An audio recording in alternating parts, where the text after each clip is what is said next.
Where does he claim to be God? It took me a while, but I began to realize that when I read the New Testament the way it's supposed to be read, from the perspective of those who understand the Old Testament, then Jesus very clearly claims to be God.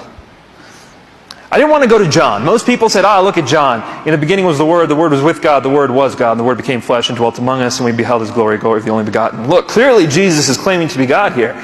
Well, number one, no, it's not Jesus talking, that's John talking. But number two, that's the Gospel of John. That's really, really late. I want to look at the beginnings of Christianity. I want to see how, from the very first part of the Christian message, Jesus is proclaimed as God. And so I went to the first Gospel, the Gospel of Mark. And it was precisely there where I read Mark chapter 14, verse 62, which when I understood what that verse was, it blew my mind. Here Jesus claims to be the Son of Man from Daniel. He claims to be the I Am from Exodus. And he claims to be the one sitting at the right hand of the power from Psalms 110, verse 1. Jesus very clearly claims to be God in Mark chapter 14, verse 62, when you understand its context.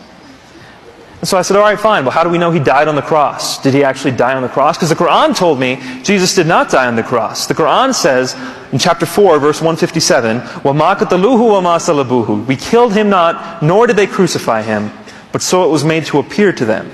So as a Muslim, I believed what the Quran told me. Jesus did not die on the cross. But Christians think Jesus certainly died on the cross. So this was a good litmus test right here. Which one's true? Which one's false? So I said, I'm going to study Jesus' death on the cross from a historical perspective. I want to see, did He actually die on the cross? And no matter how you look at it, whether you're an atheist, agnostic, Jew, Buddhist, however you look at it, if you're a historian and you're studying the evidence of Jesus' life, you have to conclude that He died on the cross.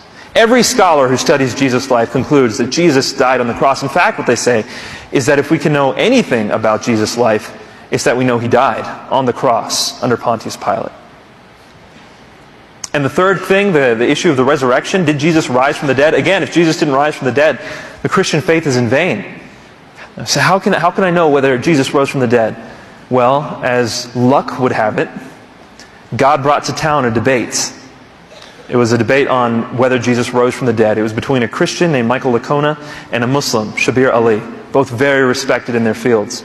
And as I was watching the debate, I was still a Muslim. As I was watching the debate, I concluded that the Christian case was far stronger.